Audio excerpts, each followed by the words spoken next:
Welcome to It's a Crime. I'm Linda, and today we're going to be taking a little look back at Thanksgiving in November 2019 in the Lori Vallow Daybell case.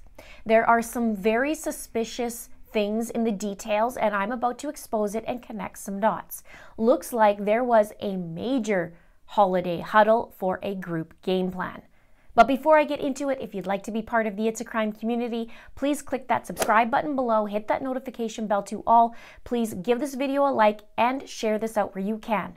Now, let's get into it.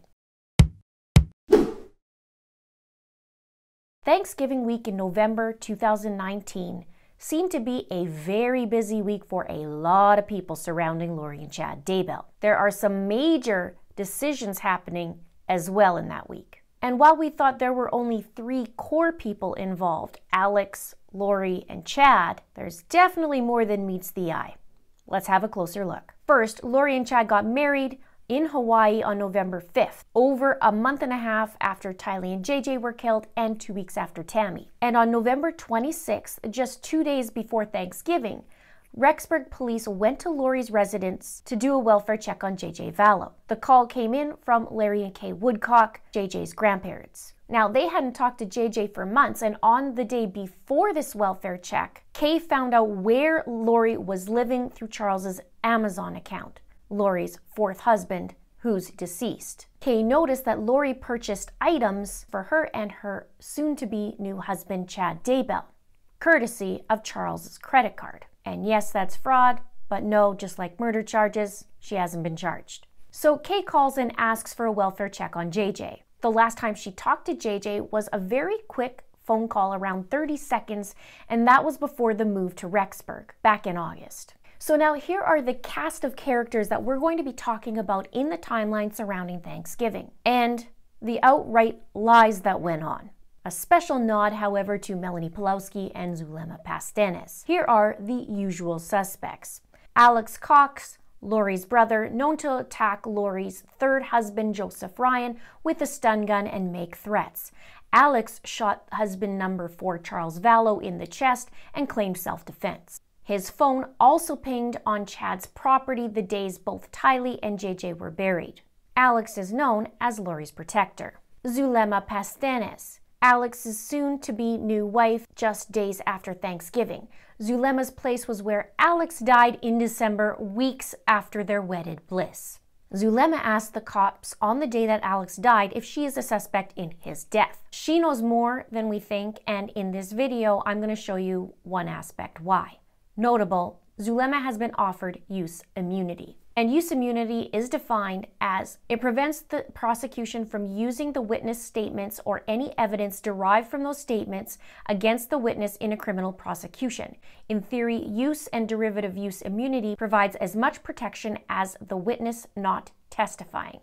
Melanie Pulowski, Lori's niece, also known to Lori as her baby. She was Melanie Boudreau at the time around Thanksgiving, and then just days after became Melanie Pulowski. She was in a nasty custody battle with Brandon Boudreau, who had an attempt made on his life in October, just the month before. It got so bad that Brandon sued Melanie's lawyers and was recently awarded $12 million in a defamation suit. Melanie was also arrested a month before, and good old Uncle Alex bailed her out.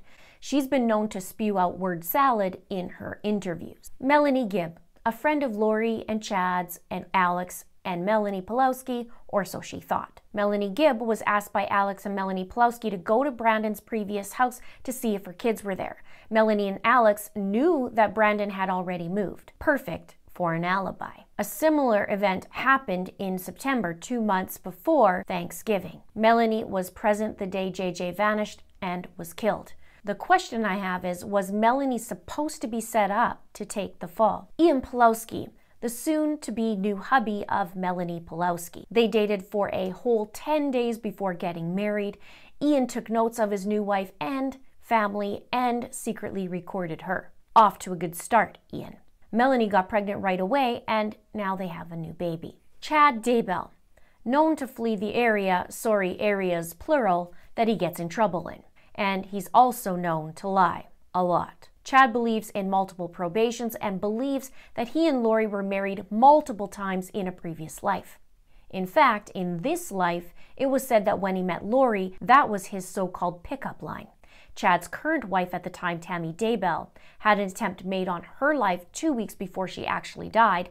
There are discrepancies in the day she actually died.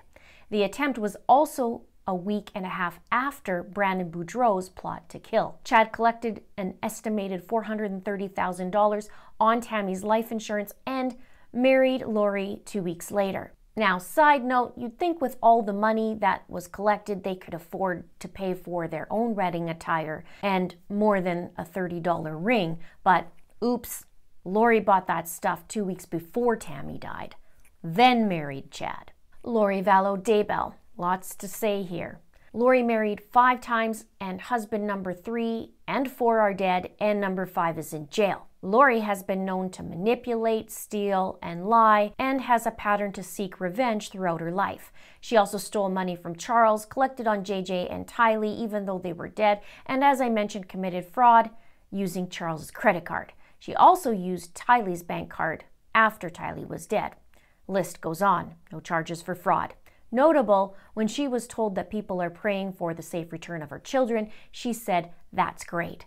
Also known to laugh and smile when people die. Now let's get into the timeline. Police officers arrive at Lori's residence in Rexburg, Idaho on November 26, 2019, 2 days before Thanksgiving. Chad, Lori, and Alex are all there in Rexburg together. Melanie Pulowski was also living there at the time, right next door to Lori. She was still Melanie Boudreau when she moved. She moved from Arizona in the beginning of November. No sign of her on that day, though, on the 26th that we know of, interestingly. So on the 26th, the officers knock at the door. Lori answers the door and says her brother is there with her. She tells the officers that JJ is with her friend in Arizona, with her friend being Melanie Gibb, and Lori says that JJ went to the Frozen 2 movie. Officers tell Lori to tell her friend to call them.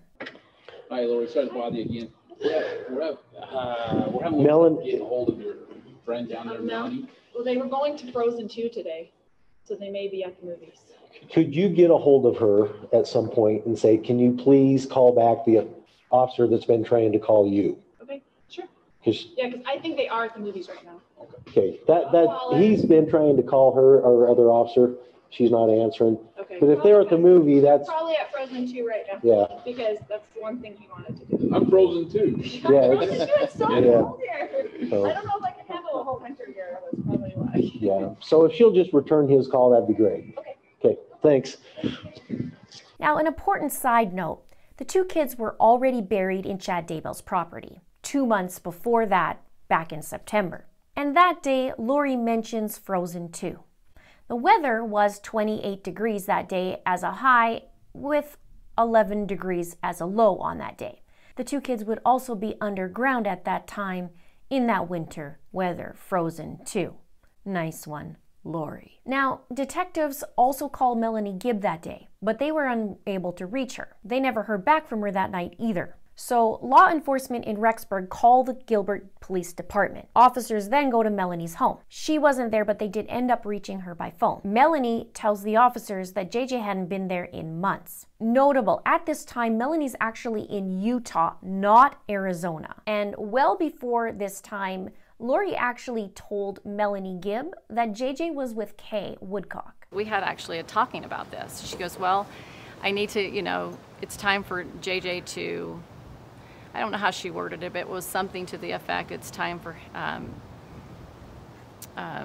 he's in the way of our mission, so we need to send him to Kay's house. That was kind of like the idea, is what could we do? And so we talked about Kay, and we talked about some of her family members that could actually take him on. And so we talked about, what that conversation would be like with Kay, and she wasn't sure if Kay would really receive him. And so we talked about just different ideas about, him going there. And so that was the plan that I knew of, is he's going to Kay's house. She told me that. I know that from what I saw in one of the video clippings, that she also told a neighbor that as well. And so that's what I believe was going to happen to him. So I left thinking that that's where he was going, as Kay's, for sure. I didn't doubt that. I'm sure I talked to her a few times on the phone. She did express that he went to Kay's house, okay? So I don't know when she told me, but I would say within a short period of time after I left. She called and said he's at Kay's. Right. And she said, oh, yeah, we met up in the airport, and she received him, and he's going to go stay. I mean, she gave me the whole story. The whole story. So I just, I believed it. Now, Alex also told the police that day that JJ was with Kay. In court documents, it states, Alex told the detectives that JJ was with his grandma, Kay Woodcock, in Louisiana, which wasn't likely since Kay is the one that called in for the welfare check. Chad and Lori both call Melanie that welfare check day at separate times and asks Melanie to lie and say that JJ was with her. Lori even asked Melanie to take a picture of other kids that would look like JJ running around. Melanie said she would not do that she wouldn't take the pictures, no way. But Melanie did not tell the officers that Chad and Lori had contacted her that day and asked her to lie. But she did tell the cops on December 6th, 10 days later. What did she ask you to do? She asked me to tell the police that JJ was with me, and that when I went, because I was going to go and drive down to Arizona for Thanksgiving, and that he was going to go with me, which I didn't know any of this, right? It's all new to me. That she had made it sound like we had arranged it or something. But anyway, he was going to go down to Arizona with me, and she was going to come down there later and pick him up. So that was a foreign idea to me. I'd never heard of that before, so it was very... I can't even tell you how uncomfortable. So she said, I've told the police that you were frozen too with JJ, and to get your cell phone out and just take a picture of random kids running around to make it look like you had them with you. And I was thinking to myself, nah, I don't make stuff up like that. I don't do that. So I'm just in shock still. Here's what Melanie Gibb said about Chad and what he said to her that day. It's about Thanksgiving, and everything changed. I thought he was safe, and I get a call from Chad 2 days before Thanksgiving. I still feel emotional about it. I said, Melanie, it's Chad. When the police call, don't pick up the phone. And my heart just dropped. I was so confused. I'm like, what? He says, yeah, the police are over at Lori's house checking on JJ. And I'm like, JJ's not with Kay? No. My heart dropped deeper. And I just knew something was wrong, but I didn't know. I didn't understand. Like, what could...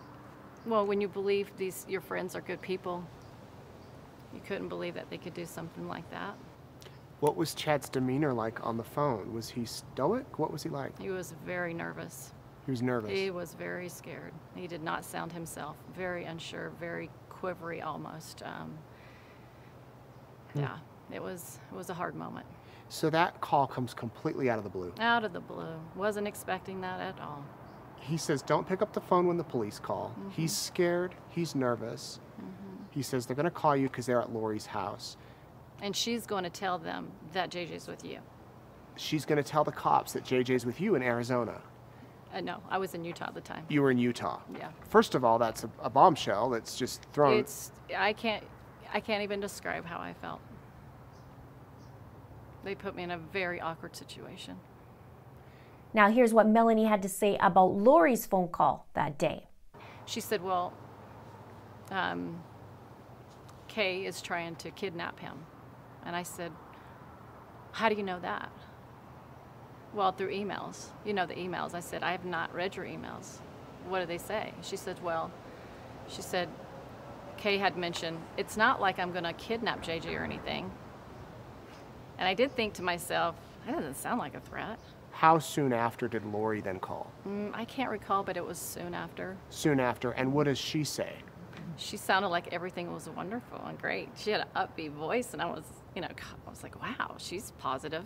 And that it gave me a little hope that, hey, maybe, it's not what I'm thinking the worst.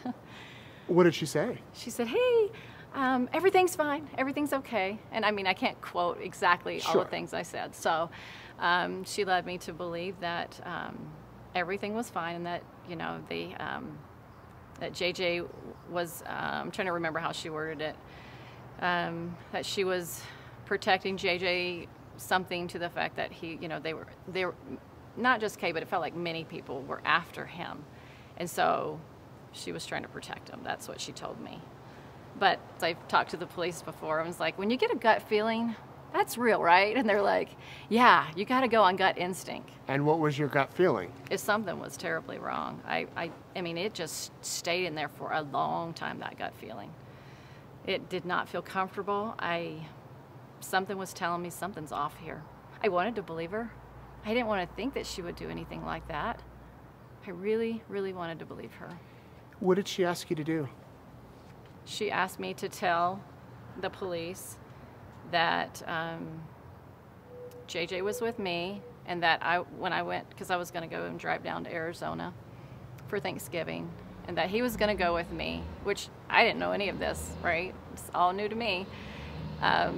That she had made it sound like we had arranged it or something. But anyway, he was going to go down to Arizona with me, and she was going to come down there later and pick him up. So that was a foreign idea to me. I'd never heard of that before, so it was very, I can't even tell you how uncomfortable.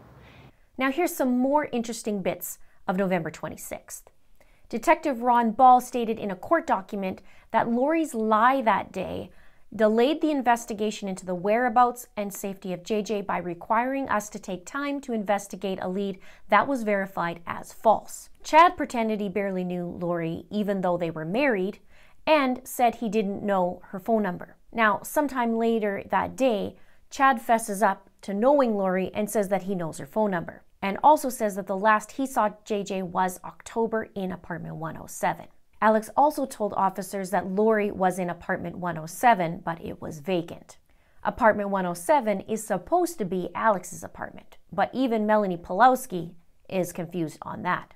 Chad then tried to drive away, and a detective stopped him. Chad told the investigator that the last time he saw JJ was in apartment 107 in October. He also admitted that he knew Lori's phone number. I wonder though why he changed his mind. Scared? About to pee his pants? Lori does something similar to Chad, and we hear that on the body cam about not knowing him very well. They talk about Chad Daybell, and the officer repeats his name and says, "How do I know that name?" and asks, didn't his wife pass away recently? Lori also called Chad her brother's friend. So We were just a little weirded out when, you know, and I understand now that we've heard your side of the story. It's awful. I feel like I'm being tracked all the time. I'm like, why are police coming to my door? What did I do? They said they were out visiting with two guys, and I'm assuming one's your brother. Who was this? Yeah. Who was the other one? The other guy they were visiting with.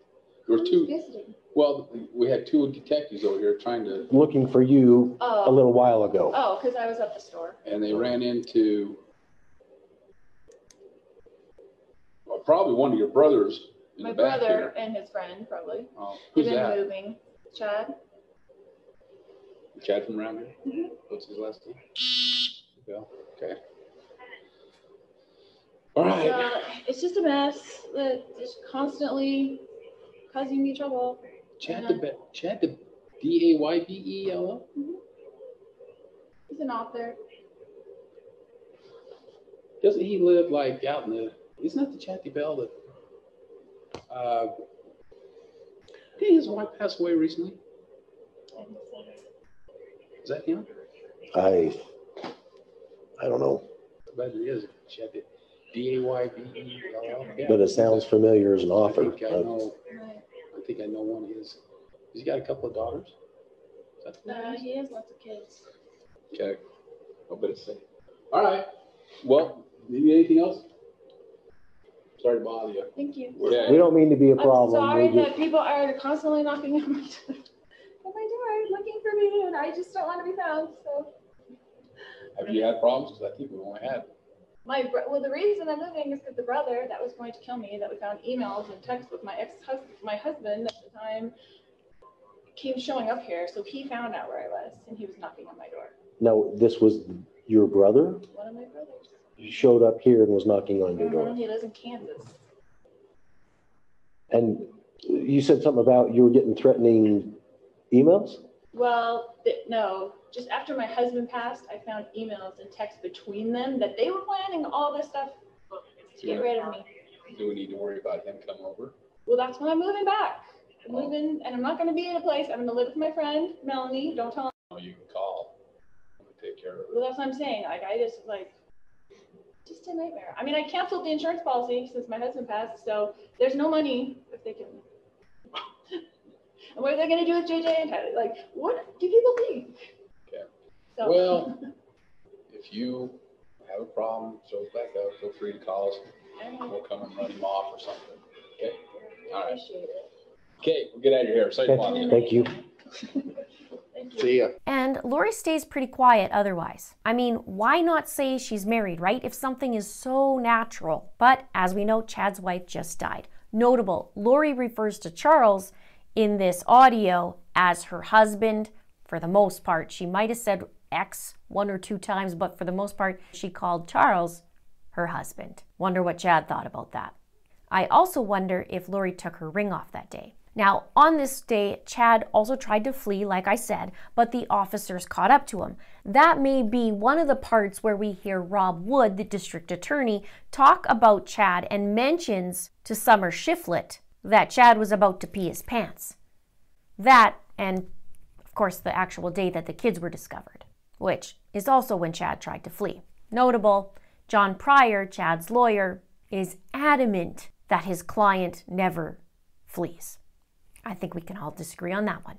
Now, one of Lori's neighbors, his name is Seth, he said he saw Lori and Alex packing up the truck that day. Seth says he thought they were traveling for the holiday. Lori left behind her stuff and left JJ's toys out on the front porch. Still no mention of Melanie Pulowski at this point, but she's in town. Side note, around this time or shortly after, law enforcement learns that Tylee moved to Rexburg as well and was living with Lori, or supposed to be. And then they also learned she hadn't been seen since September. Lori said that Tylee was attending classes at BYU, but records show that she wasn't attending any BYU campus. Now begins the sequence of interesting events. And we start to see all kinds of decisions and movements and lies in the following days. On the next day, on November 27th, the police come back and now there's no sign of the three musketeers, Alex, Lori, and Chad. At 10:13 a.m. in court documents, it said that a phone related to the investigation is pinged at the general location right now when dispatched. However, when law enforcement arrive, Lori and Chad suddenly split town. Notable, not only did Lori and Chad leave abruptly, so did Alex Cox, and it appears now, so did Melanie Pulowski.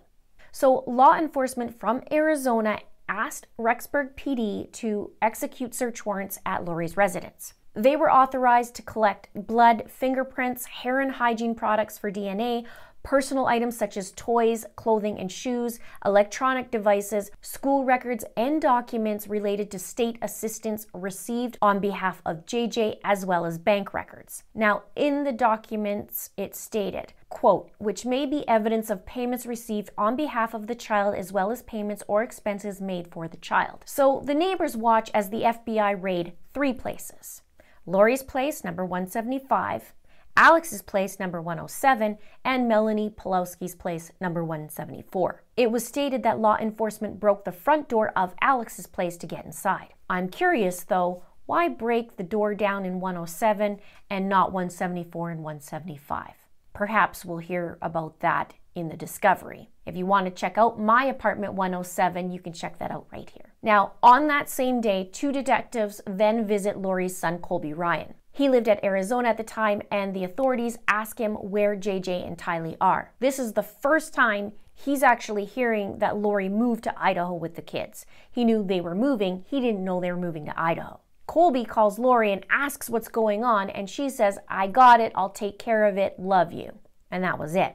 In a February 2020 interview, Colby had stated that was the last time he talked to his mom was in November. At what point do you find out that they're going to Idaho? I didn't know they were going to Idaho. I found out that they were in Idaho recently. That's where they were. There. Detectives come and ask you where the kids are. Mm-hmm. That's how you find out. Yeah. What happened? They came to the door and they asked me where my little sister is and where JJ is, and I'm like, what are you, like, how are you asking me? I don't know, like, I don't have them. And they came looking for him here, thinking that they would be here. And so I just opened the door thinking, like, why are 2 detectives at the door? And when we had that conversation, it just like, you know what I mean? Like, what do you mean, where's like Tylee? Like, I was freaking out because I didn't know what they were going to say. And so we had that conversation. I came inside and I'm like looking around, like my wife's looking at me, and we're just thinking, what is going on? So I called my mom and I'm like, 2 detectives just came to my door. What is going on? And she said, I got it. I'll take care of it. Love you. And that was it. That was it. Yeah. I got it. I'll take care of it. I love you. Yeah. I mean, it was a little bit of a conversation, but that was really it. That's what it was. Like, she asked me what they asked. I said, they asked for Tylee. I said, where's Tylee? Why are they asking me? This was November 26th, the day they did the welfare check in Rexburg, Idaho. It was the day before Thanksgiving. So either it was day before Thanksgiving. Yeah. That's when they came to our door. And November 27th, Rexburg police do a search warrant at the townhome in Rexburg, and Lori is gone. Chad Daybell is gone. There's no sign of the kids. Did you find this out, that they have left? I didn't find out until, I don't know when, so they had an article, someone published the article that they went to their home and they were gone. And that's when I was like, that's when things just started to be like, yeah, I freaked out. So I called my mom and that number was gone. It was dead. No ring. And you haven't talked to her since that, when the detectives came. November 27th was a really big day because the police also served a search warrant at Lori's storage unit. And according to the documents, it says any evidence that the boy was residing at any of these residences and or evidence of foul play or the commission of a crime and or evidence of the child's current location. Inside the unit, there were kids' bikes, a scooter, winter clothing, blankets with photos of the kids, a photo album, sports equipment, a backpack with JJ's initials, and a jersey with Colby's name on it. Now, side note, Lori's unit had 10 visits from October 1st to November 24th. So now let's dive into each person, their whereabouts, and really see what's going on. Because this holiday is a lot more important than we know and we think. And there certainly seems to be a lot of traveling going on. Let's start with Alex. The day of the raid on November 27th, it said that Alex moved back to Arizona. Now remember, he just moved at the end of August. And according to a police report, which was written when Alex died in December, Zulema states that on the 27th that she asked Alex to stay with her and not go back to Idaho. She said that she convinced Alex that he could stay with her and he could get rid of his Rexburg apartment. Now that's pretty quick, 1 day's notice and Alex picks up and leaves for Zulema. What a coincidence.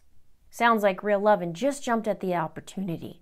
I'm curious though in that statement how Zulema remembered that it was the 27th that she asked him. And I'm also wondering why so quick with Alex, but I think we know the answer. The police report says the day before Thanksgiving, Alex arrived at Zulema's house in Gilbert to spend the holidays. Zulema asked him to stay with her and not go back to Idaho. She convinced him he could stay with her and he could get rid of his apartment in Idaho. He was thinking about going back to work for a former employee where he could work locally instead of driving so much around the country. Alex had not worked for a couple of months, but he had some money saved up. Also notable in this police report how Zulema mentioned how Alex took time off from work in the last few months while he was in Idaho. As many of you know, Alex's occupation was a truck driver. Now in this report, she also said that Alex had a niece and some friends in Rexburg, Idaho. But check this out. Alex technically had 2 nieces and 1 nephew in Rexburg, Idaho, or should have. Tylee and Melanie, 2 nieces, and JJ Vallow, 1 nephew. But in the December report, she said just a niece and some friends there. And of course, the only niece she's referring to is Melanie Pulowski. And again, this report was written in December when Alex died, on December 12th. And it was only a little over 2 weeks since the welfare check. So the kids' whereabouts was unknown at this point. And actually, it wouldn't be known for another 6 months in June. So why would Zulema say that, right? She knows Lori has children. And technically she wouldn't know about the kids being missing. Except here it sure sounds like she does. And she wouldn't know the kids would be killed. Quite interesting, isn't it? Perhaps this is why she has use immunity. Alex was a truck driver who traveled a lot. He recently wanted to take some time off and move to Idaho a few months ago. he had a niece and some friends there. But wait, there's more. Since we're speaking about Alex, according to Melanie Gibb, she also went to go see him. And that's when Alex says to her, "I cannot believe she threw you under the bus like that," meaning Lori. You know, after I get to Arizona and everything, I was talking to Alex because I wanted to meet with him. And he goes, "I cannot believe she threw you under the bus like that." So Alex came to your defense. And I said, "I can't believe she did either." I said, "I can't believe she said that. I don't, that was not smart." Also notable, the officers ask Zulema if Alex ever had visitors there. And Zulema mentions Melanie Pulowski, but does not mention Melanie Gibb. Now let's move on to Melanie Boudreau/Pulowski. Now, in past videos, we talked about how Melanie's statements really don't add up, and she talks a lot in circles. So let's bring a little information to light, shall we? On the 27th, the same day that Alex moves back to Arizona, guess who follows him there? Melanie Pulowski. Now, according to Melanie, she had plans to spend Thanksgiving with her new boyfriend of 7 days, Ian Pulowski. They met through a dating app on the 20th of November, according to Melanie. And according to Ian, she didn't have anyone to spend Thanksgiving with. Here's what Ian said in an interview about it. So we came to Arizona. I came down with my 2 children to have Thanksgiving with my family. And she came down a few days later.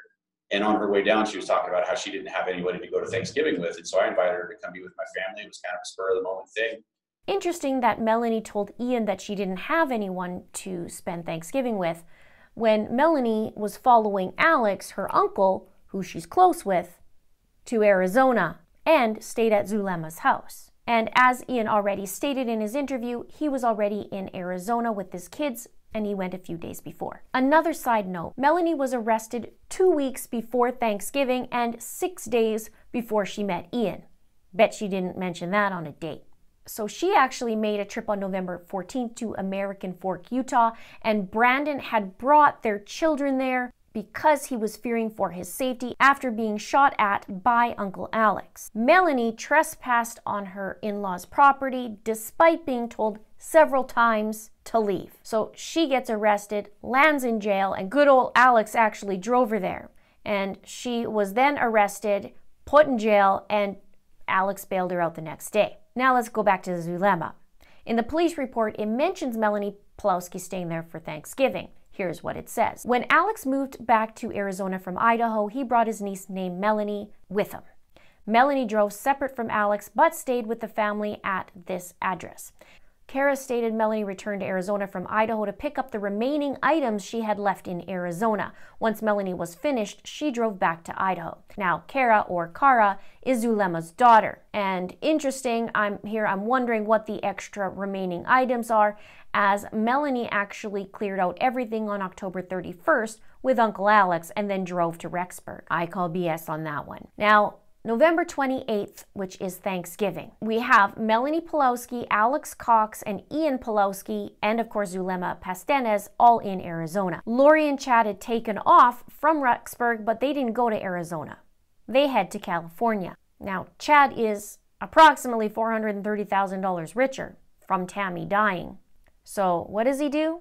He takes his family to California and he goes to Knott's Berry Farm, according to sources. Now, Lori is supposedly not in these social media photos, but Melanie Gibb does mention Lori talking about wanting to take the kids to Disneyland and California. Have a look. I know that at one point we talked about her going on a trip with Chad's children to California. She might have mentioned it during that time, or I called her shortly after that when I was driving down to Arizona.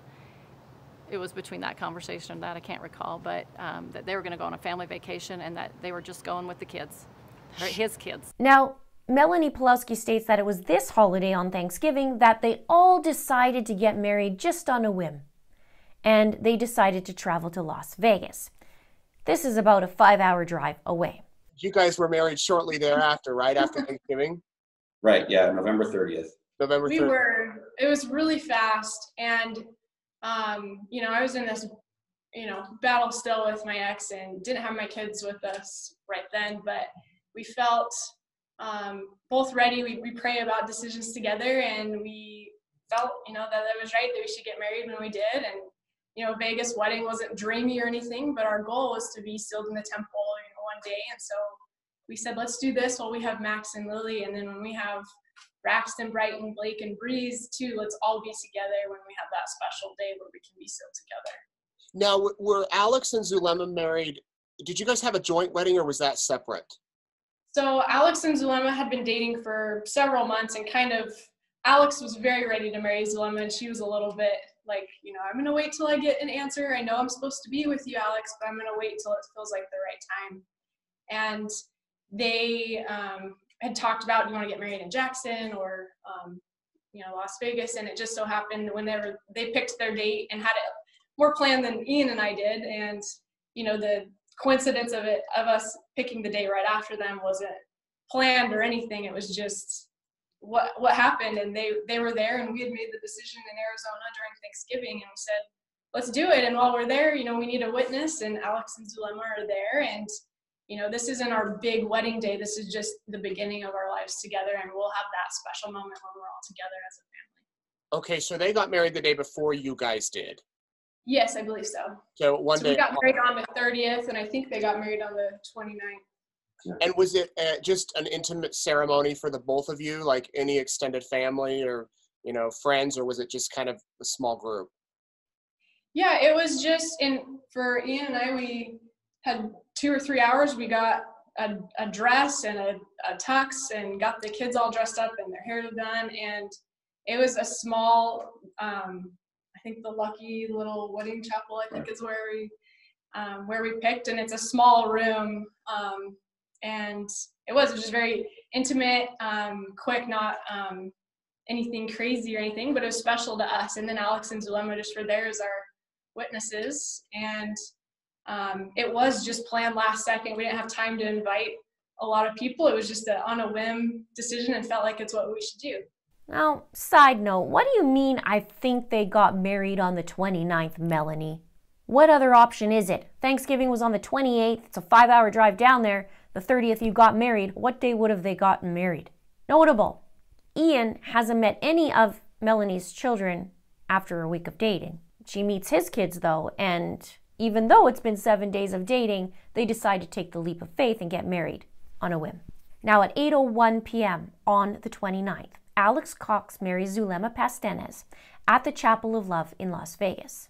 And Alex Cox takes on Zulema's last name and becomes Alex Pastenes. Notable, the wedding is about 2 weeks before his death, and Alex's obituary actually says Alex Cox, not Pastenes. Now, according to the owner of a Chapel of Love in Las Vegas, he says what stuck out to him the most was their lack of emotional response. He says they were very cold. It was business. They wanted to get in and get out. And according to the owner, their service only lasted 8 minutes. And their only witness was the chapel security guard. I wonder where Ian and Melanie were, possibly shopping for their clothes for the next day. Now, notable, Alex and Lori's mother, Janice Cox, and their sister, Summer Shiflett, have no idea that they got married, nor did they know Alex moved back to Arizona. My guess is they didn't know about Melanie either.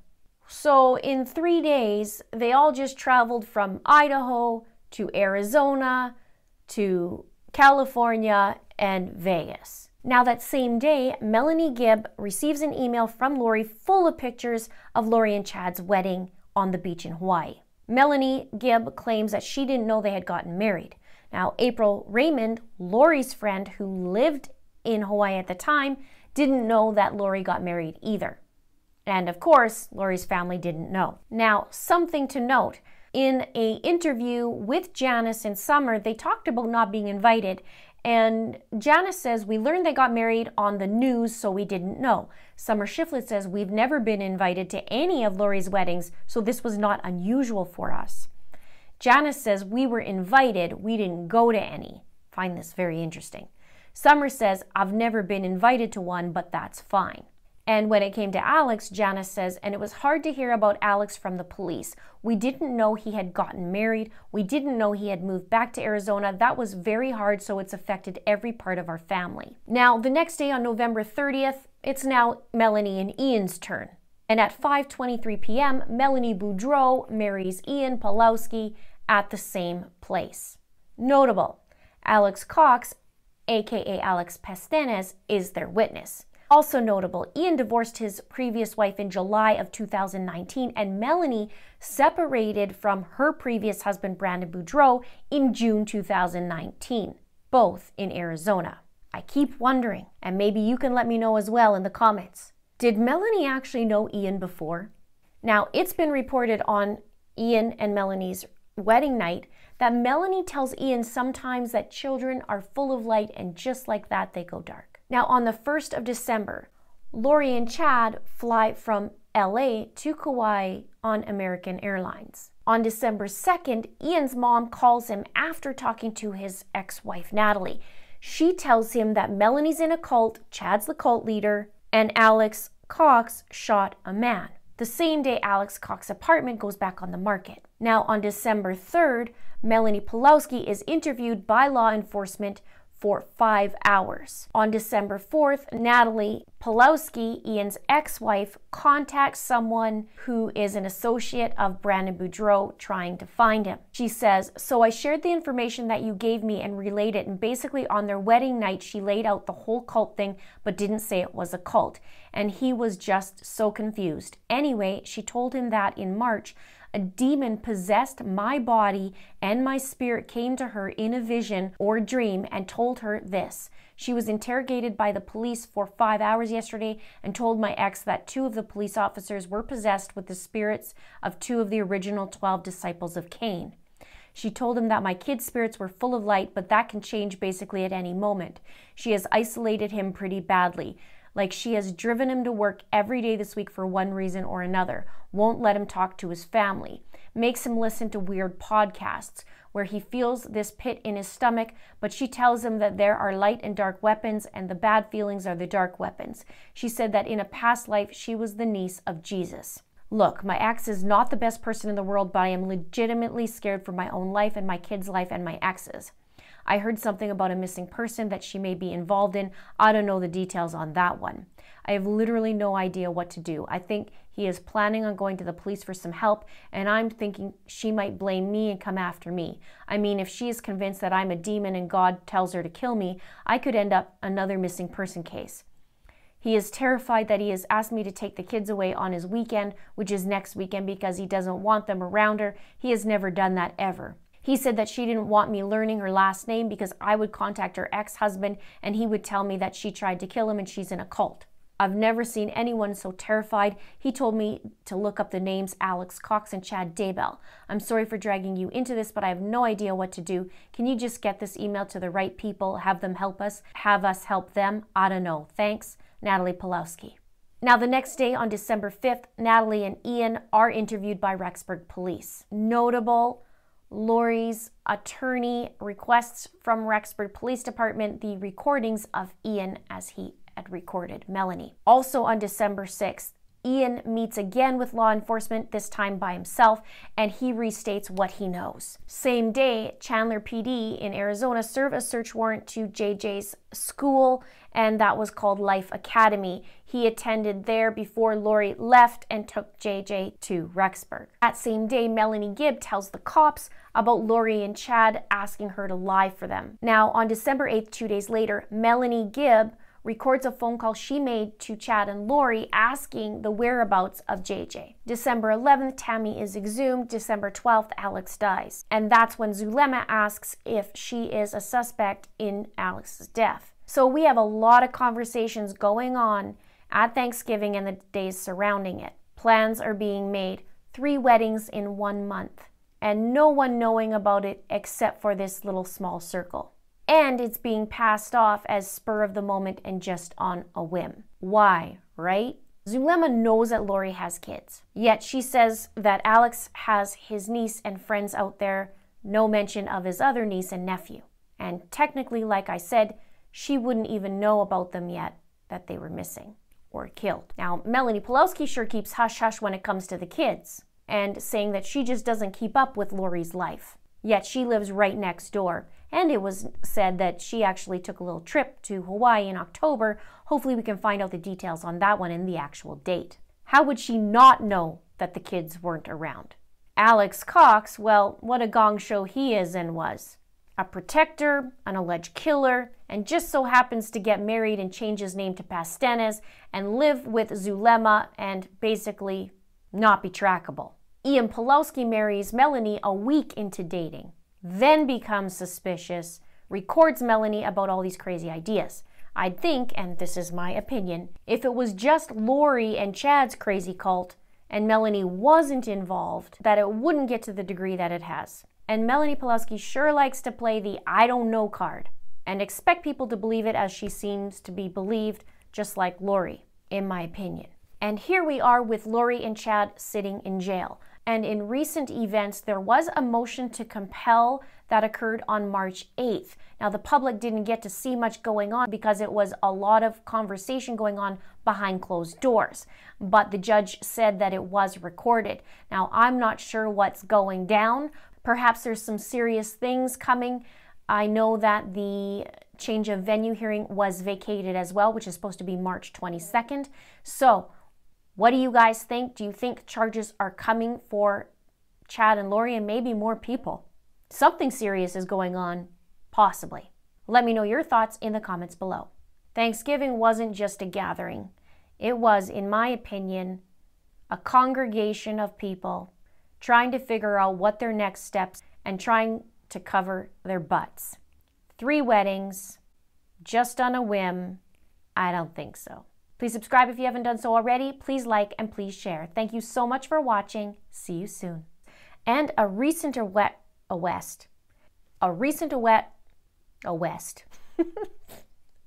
I'm Elmo Fudd.